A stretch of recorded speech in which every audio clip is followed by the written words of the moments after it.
Hello everyone, daily गुरु YouTube channel में आपका एक बार फिर से स्वागत है।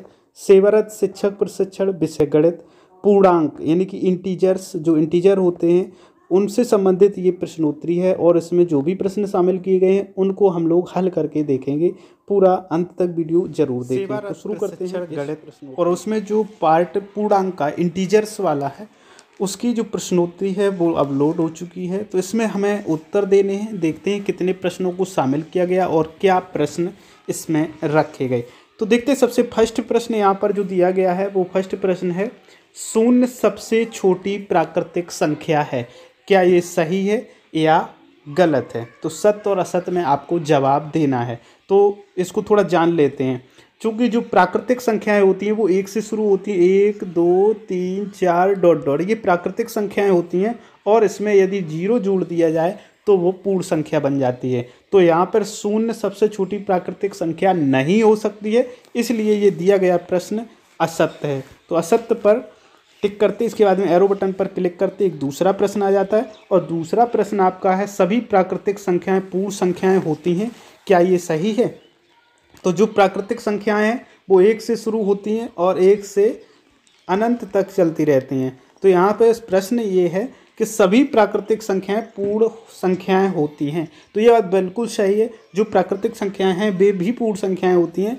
यदि एक शून्य और इसमें जो प्राकृतिक संख्याएं होती हैं उसमें केवल शून्य नहीं होता है, जो एक ऑलरेडी प्राकृतिक पूर्ण संख्या है। तो इसलिए जो प्राकृतिक संख्याएं होती हैं वे पूर्ण संख्याएं होती है। कथन सत्य। सत्य पर क्लिक करके एरो बटन को टिक करते हैं, एक और नया प्रश्न आ जाता है और नया प्रश्न है आपका, एक सबसे छोटी पूर्ण संख्या है। तो ये बिल्कुल गलत है। जो पूर्ण संख्या है वो शून्य से शुरू होती हैं, तो सबसे छोटी जो पूर्ण संख्या है वो शून्य है। तो ये असत्य है। असत्य पर टिक करने के बाद एरो बटन क्लिक करते हैं, उसके बाद में एक और प्रश्न आ जाता है, कोई भी पूर्ण संख्या शून्य की पूर्ववर्ती नहीं होती है। बिल्कुल सबसे छोटी जो पूर्ण संख्या है वो शून्य है और शून्य से पहले यानी शून्य से भी छोटी कोई पूर्ण संख्या नहीं होती है।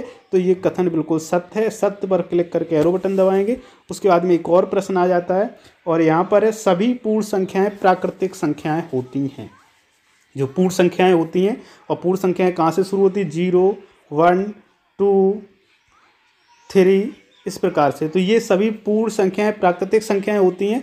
ये कथन सत्य नहीं है क्योंकि इसमें शून्य जोड़ा हुआ है, जबकि शून्य प्राकृतिक संख्याएं में नहीं आता है। तो ये असत्य कथन है। एरो बटन पर क्लिक करते एक और प्रश्न आ जाता है।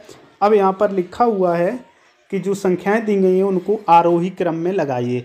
आरोही क्रम का मतलब है असेंडिंग ऑर्डर, यानी कि बढ़ता हुआ क्रम। तो इसमें सबसे छोटी संख्या ढूंढेंगे तो सबसे छोटी संख्या -5 है, फिर उससे बड़ी -3 है, फिर 0 है। तो इस प्रकार से, और उसके बाद में 2 है, फिर 4 है, सबसे बड़ी 5 है। तो इस प्रकार से यहाँ पे जो सही विकल्प है वो आपका पहला वाला है। तो इस पर टिक करते हैं, उसके बाद में एरो बटन पर क्लिक करते हैं। 0 में डिवाइड करना है 5 से, का मान होगा। तो किसी भी संख्या में जब हम डिवाइड करते हैं, मतलब 0 में किसी भी संख्या से डिवाइड करते हैं तो उसका वैल्यू होता है 0। तो 0 पर टिक करते हैं, उसके बाद आगे बढ़ते हैं। उसके बाद में 5/0, मतलब किसी भी संख्या में जब 0 से डिवाइड करते हैं तो वो आता है अपरिभाषित। इसलिए इस पर डी पर क्लिक करके एरो बटन पर क्लिक करते हैं। इसका मान बताना है -4 +5 -3 -1। तो -4 और +5 जब आप करेंगे तो +1 बचेगा, +1 और -3 करेंगे। चलो इसको करके भी दिखाते हैं। -4 और +5 करेंगे तो आपके पास क्या इसका वैल्यू आएगी, +1 आएगी। उसके बाद में आपके पास -3 है, +1 के बाद में -4 और +5 जब आप करेंगे तो इसका वैल्यू आएगा +1। उसके बाद -3 है, -1 है सॉरी।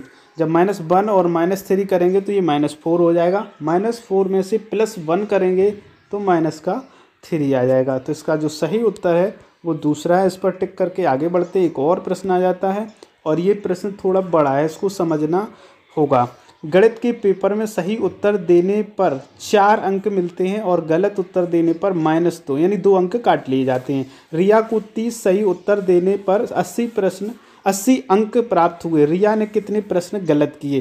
तो यहाँ पे इस सवाल को कैलकुलेशन करना है। तो सबसे पहले समझते हैं, रिया ने 30 प्रश्न सही किए, इसका मतलब उसको नंबर मिलने चाहिए गुणा 4, क्योंकि एक प्रश्न के 4 नंबर मिलते हैं तो 30 के कितने मिलेंगे, 120 नंबर।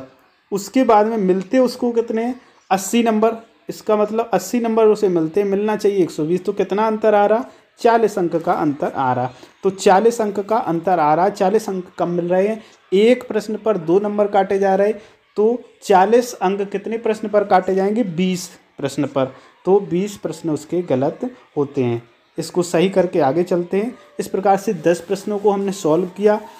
सबमिट पर क्लिक करते हैं और देखते हैं आंसर का हम लोग वेट कर लेते हैं, देखते हैं कितना आंसर यहाँ से निकल करके आता है, कितना हम लोगों ने इस प्रश्नावली में सॉल्यूशन किए, सॉल्व किए, कितने सही किए। तो यहाँ से आप स्कोर कार्ड को देख सकते हैं। तो इस प्रकार से 10 प्रश्न हमने यहाँ पर सही किए। उम्मीद करता हूँ वीडियो आपको पसंद आया होगा।